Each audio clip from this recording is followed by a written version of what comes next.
The sound of birdsong dances through the Georgia morning air as I sip sweet tea on the porch, watching my son, Marcus, ride his bike up and down the driveway.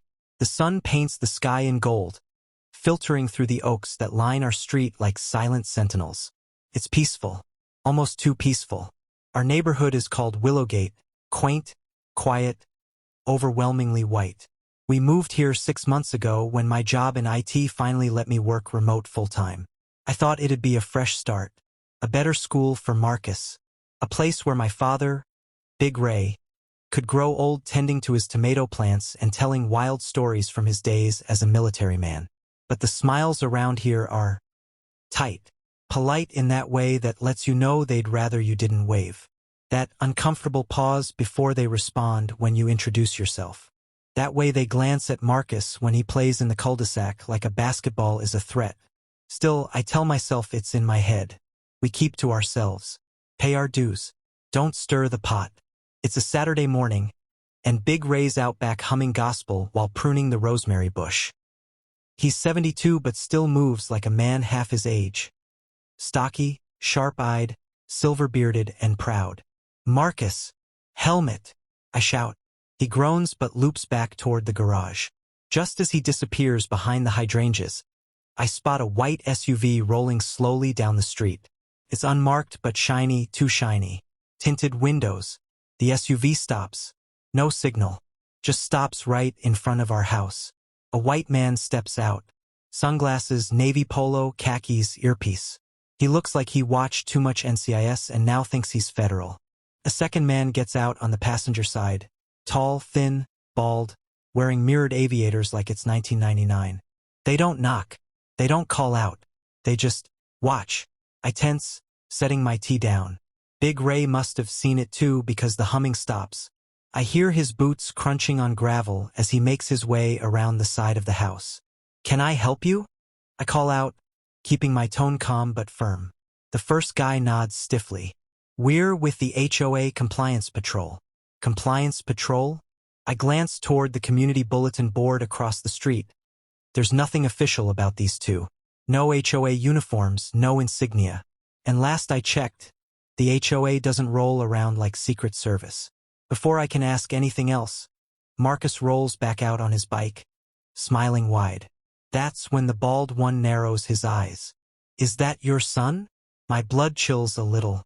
He's riding too fast. We've had complaints about kids disturbing the peace. HOA speed limit is 5 miles per hour. Marcus skids to a stop, confused. "Ha!" Big Ray appears beside me, jaw clenched. His voice low but dangerous. "They picked the wrong house, son. I don't know why, but something about the way they're watching Marcus sets off alarm bells in my chest. This was no ordinary HOA visit. And whatever it is, it's just getting started." Sunday morning starts off quiet, but the unease from yesterday lingers like smoke after a fire. I can't shake the way those men looked at Marcus. Like he didn't belong in his own yard. Like they were waiting for him to slip up just so they could pounce. Big Ray says nothing, but I see him pacing the back fence, eyes scanning the tree line like he's back on patrol overseas. Marcus asks if he can go to the park. I almost say no, but I don't want him living in fear. He's 11. He should be riding his bike, not watching his back in his own neighborhood. An hour later, Marcus comes home pale, eyes wide. "They followed me," he whispers. I lower to his level. "Who?" "The same men. From yesterday. They were sitting in that SUV, just outside the park entrance. When I left, they followed me on the other side of the road." He's shaking. Big Ray stands behind me like a wall, fists clenched. "I'm about to pay someone a visit." "Hold up," I say, trying to stay calm. "We don't know who they are yet. We need proof." So I dig. Check the HOA website. Call the number listed on the flyer we got when we moved in. A woman answers, Bev Connors. HOA board chair. Voice crisp like starched linen and honey-coated in fake concern. "Oh no," she says. "We don't technically have a compliance patrol, but some of our more active members help keep things in order." "Do these members wear earpieces and drive unmarked SUVs?" She laughs, but there's no humor. "Oh, come now. They're just doing what's necessary to keep our community safe. You know how some children get when they don't have structure. My grip on the phone tightens. Some children. I thank her through clenched teeth and hang up. Outside, Big Ray's already in the garage, rummaging through a dusty crate labeled old tools. But I know he ain't looking for a wrench. He's looking for his old camcorder, the one he used to document his service projects. He's muttering to himself. They want to play surveillance? All right, let's see who gets caught slippin'. That evening, I walk the block. Try to act casual. The SUV is back. Parked 2 streets over this time. Engine running. One of the men stands by a mailbox, holding a clipboard and staring at a black teen walking his dog. The kid crosses the street, clearly uncomfortable. That's when I see her. A woman in her 50s, blonde bob, power walks over like she owns the subdivision. Matching tracksuit, designer sunglasses. She greets the man like they're old friends. I catch her name, Karen Worthington. I've seen her before. Runs the neighborhood Facebook group. Always posting warnings about suspicious activity. I once commented on a post, offered to organize a community barbecue. She deleted it in 5 minutes. She glances at me. No smile.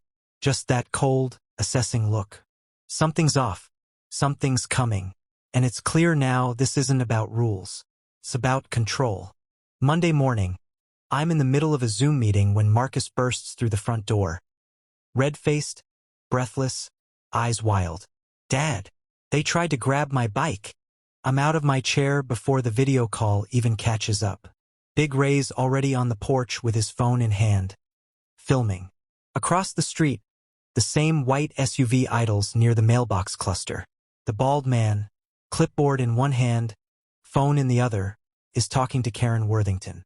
She's waving her arms dramatically like she's reporting a felony, pointing in Marcus's direction. You okay? I ask, kneeling. Marcus nods, but he's shaken.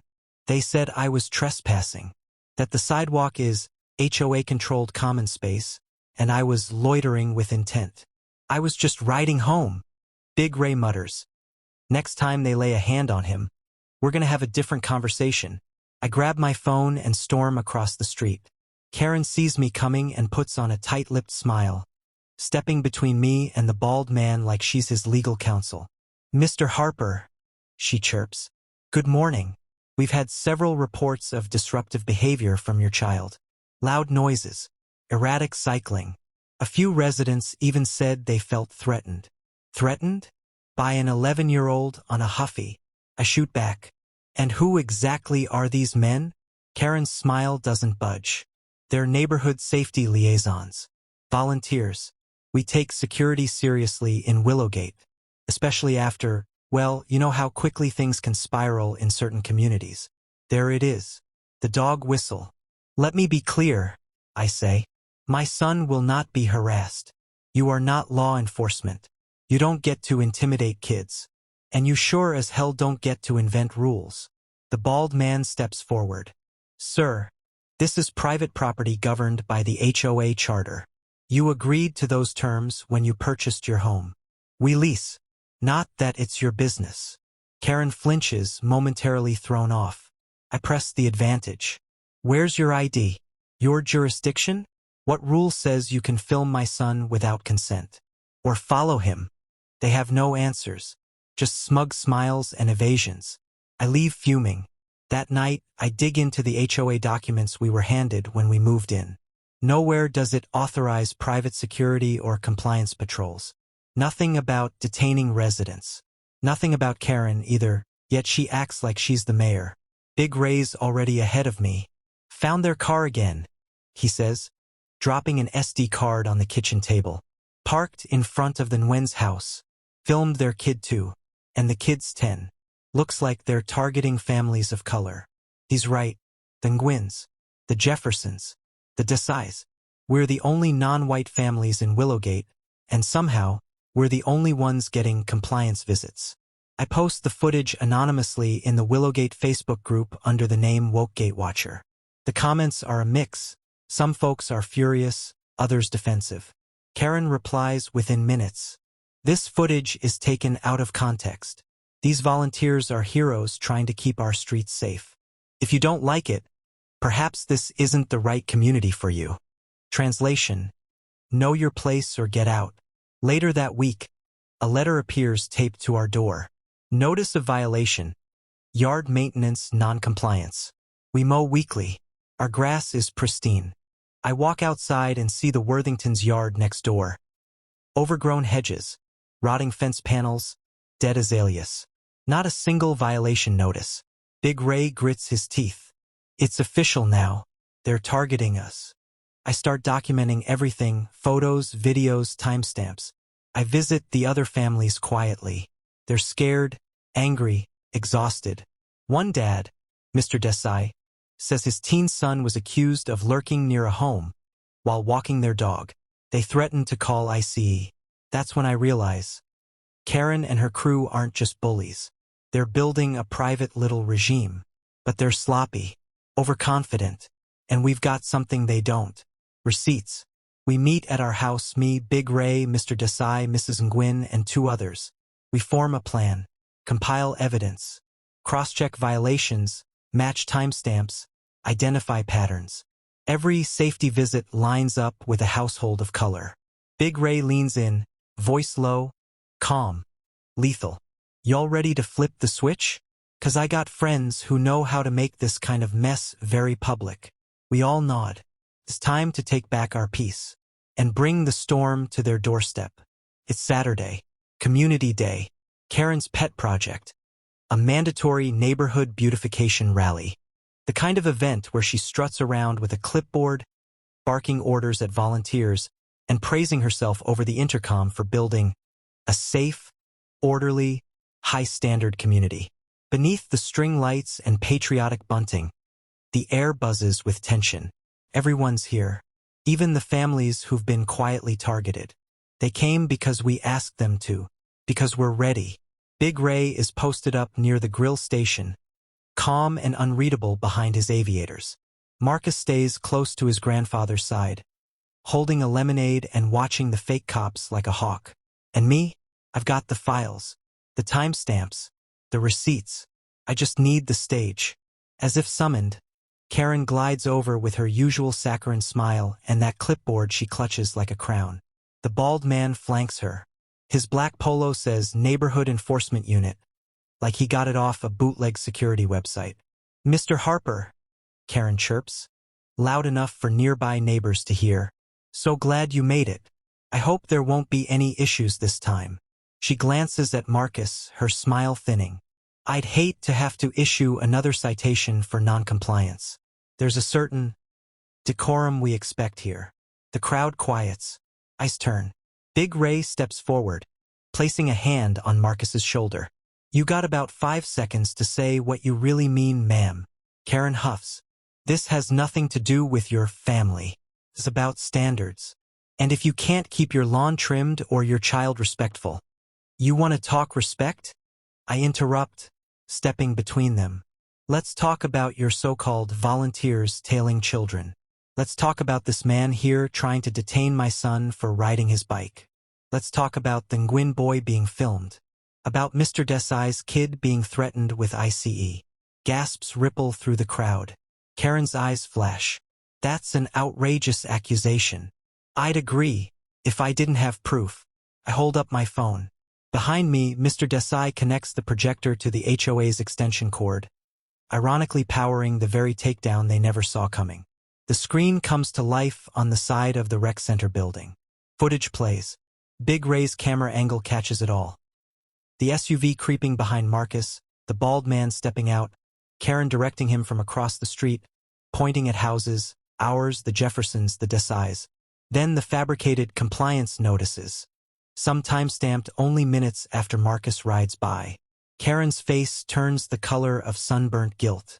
"I don't think the HOA charter gives you the right to stalk residents," I say, voice steady, "or impersonate law enforcement, or issue fake violations, or racially profile children."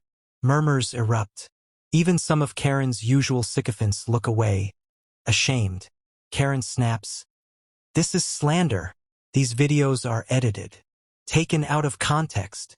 Big Ray removes his sunglasses. Nope, he says. Time-stamped, synced, full audio, and backed up in 3 places. You might have run this little HOA like your private plantation before, but not anymore. Karen tries to grab the clipboard from the bald man's hands. He stumbles, dropping it. Papers scatter. Some with lists, names of watched households. All of them families of color. It's over. But Karen, red-faced and sweating now, makes one final attempt to pivot. She turns to the crowd. Do you really want people like them ruining our neighborhood? Loud music, graffiti, property values dropping. Enough! A voice booms from the back. Everyone turns.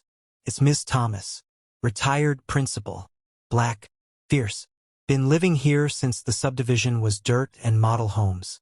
Karen never dared mess with her. You think we don't see what you've been doing? You used fear and fake rules to bully us into silence. But silence don't mean consent. Not anymore. Applause breaks out. Someone yells, check her emails. Karen stands frozen. The bald man disappears into the crowd like a cockroach under light. I step forward one last time. We gave you a chance to do right. You chose to double down. Now you get to deal with the fallout. Big Ray cracks a rare smile. Bet you didn't plan for this kind of beautification day, huh? And just like that, the whole damn neighborhood shifts. The reckoning has begun. Karen stares at the screen like it just ripped her life's narrative to shreds. And it has. Behind her, the entire neighborhood watches as more footage plays. Big Ray's voice narrates calmly in the background. Pattern of harassment, targeted violations, surveillance of children. No HOA authorization. No legal basis. No shame. Then the clincher. An audio clip of Karen speaking on a porch camera we didn't even know existed until this morning. Mrs. Jefferson's. Don't worry. Once we make the neighborhood less urban, property values will bounce back. I've got my volunteers handling the rest. You could hear a fly drop between the collective gasp. Karen spins, wide-eyed, trying to scan the crowd for allies. But they're already melting away from her like oil from water. Even the couples who used to hang on her every word look down, embarrassed, unsure what to believe. This is fake, she yells, shrill and desperate now. This is a hit job. These are deepfakes. You people, you're manipulating the narrative. Is that what you told the police? I ask, pulling out my phone again, because they just got this footage too, along with the full report. And the signatures on those fake citations? Already matched to your HOA mail logs. See, I had a friend at the county records office do a little digging. Big Ray. Karen's house goes up for sale 2 weeks later. The once pristine lawn is patchy. The obnoxious HOA enforcement vehicle is towed by the county. And the once feared community leader has vanished into a fog of court dates and pending charges. Word spreads that her husband filed for separation. Her bank accounts are frozen pending civil suits. Several neighbors have filed claims for harassment. And the HOA, what's left of it, is now under state investigation. Turns out she was collecting unauthorized dues, pocketing the money under a shell account titled Community Excellence Fund. Over $40,000 gone. It was never about the rules. It was always about control. About keeping people like us small. And now, she's the one with no power. Back at home, peace finally feels real. No unmarked SUVs creeping past the driveway. No fake citations tucked under my windshield. No more suspicious stares at the mailbox. Just me, Marcus, and Big Ray rebuilding what was taken piece by piece. You know, Ray says, watching Marcus pedal down the street in his blue helmet, I don't do a lot of crying. But I almost did watching him ride free like that. He's smiling again. I say, the words catching in my throat. He's not scared anymore. Ray nods. That's what justice feels like. Surprisingly, it's the neighbors who start coming around first. Quiet knocks on the door. Apologies handed over like offerings. Miss Lynn shows up with a bundt cake she probably bought from Kroger. I didn't know it was that bad, she whispers. I never questioned her. I want to be angry. Part of me still is. But Marcus answers the door before I can. He smiles, takes the cake, and says, "Thanks, ma'am." He doesn't carry that weight. Not like we do. And maybe that's the first sign things are truly changing. The HOA holds a public forum under new leadership. Ray speaks. So do I. So does Mr. Desai. So does Mrs. Jefferson. One by one, we say the thing they never wanted to hear out loud. That racism doesn't always come in burning crosses and slurs. Sometimes it wears a name badge and a clipboard. Sometimes it's a neighbor who smiles with their teeth and stabs with their silence. It's not just Karen on trial. It's the system that let her thrive. A month later, Marcus and I plant flowers in the front yard. Blue asters, his favorite color. He points to the corner of the street, where two new kids ride past on scooters and wave. "They didn't wave before," he says. "No," I reply, planting another bloom. "But they do now." He looks up at me. "Because you're not scared of them." I pause, hand in the dirt. "No, son. Because they're not scared of us anymore." He nods, satisfied, and plants the next flower himself. Big Ray Grills stakes out back that evening. The sun's golden. Laughter spills from the porch. Marcus runs around with two neighbor kids who used to cross the street to avoid him. And as Ray flips a burger, he says it like a quiet promise. "This is our home. Ain't nobody taking it from us again." I nod, heart full, because this time he's right. Justice wasn't just about exposing Karen. It was about reclaiming space, reclaiming breath, reclaiming belonging. And now, under this wide-open sky, surrounded by peace we fought for, one thing is finally clear. We're not guests in this neighborhood. We are the neighborhood.